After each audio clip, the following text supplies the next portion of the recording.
If you or a loved one are struggling with type 2 diabetes, you should visit the link in the description below.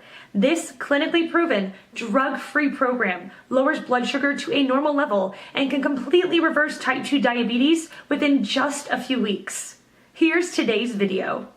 The question, is type 1 or type 2 diabetes worse? Answer by Bharat Shroff. Diabetes is a condition wherein the glucose in your bloodstream remains unutilized due to the inability of your pancreas to secrete insulin, the carrier of glucose from your blood to the cells, which finally contributes to the overall healthy functioning of your organs and body. Symptoms. Type 1 diabetes, when the pancreas becomes completely incapable of producing the insulin-secreting beta cells. The glucose derived from the food we consume gets accumulated in the bloodstream as it is unable to enter the cells for energy production. This excessive glucose in the blood leads to excessive thirst and hunger and also causes your body to turn fat into energy. The symptoms of diabetes. Type 1 diabetes is a stage wherein the pancreas stops producing insulin, which now has to be taken from an external source. Type 2 diabetes. In this stage of diabetes, the body is unable to use insulin properly and efficiently, leading to hyperglycemia, high blood sugar, and diabetes.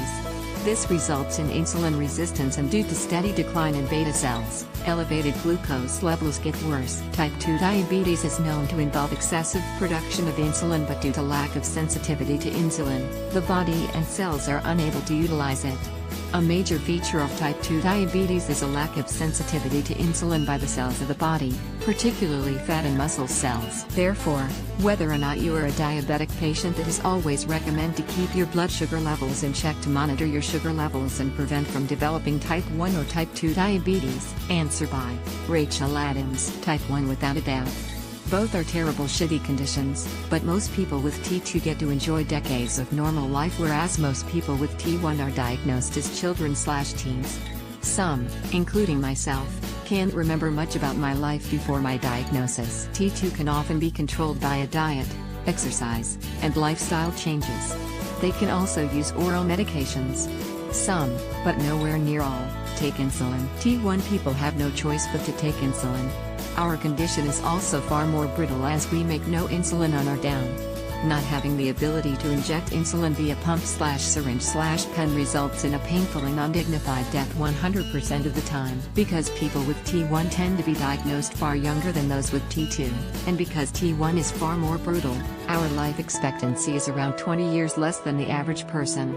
We experience a full range of complications, from gastroparesis to kidney disease to nerve damage. The list goes on and on. A few hours could mean going from fine into a life-threatening bout of diabetic ketoacidosis. Essentially, our blood turns toxic. T1 has faced discrimination and harassment due to our condition in everything from school to career to relationships. We carry a heavy economic burden and have to plan everything in advance, plus a bit more just in case.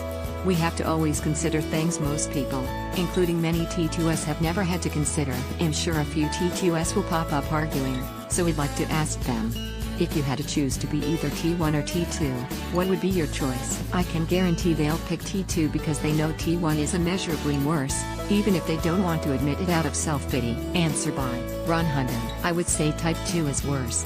In type 1s, they have either no insulin production or very, very low amounts of insulin production. This actually has some beneficial effects. Type 1s, if they monitor their diet, can remain quite lean. Leaner people simply live longer. They're more obese counterparts. Their main issue is eating lots of glucose-containing or producing foods.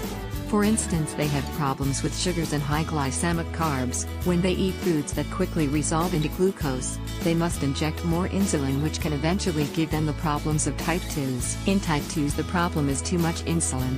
Insulin is a necessary hormone, but high levels cause a lot of metabolic mayhem. Things like high blood pressure, high triglycerides, and heart disease are related to insulin.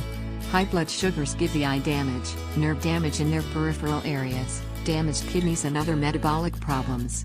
Type 2s also tend to be obese from the fattening properties of insulin. With proper care, a type 1 can live a very long life without major complications. They simply need to manage blood sugar levels.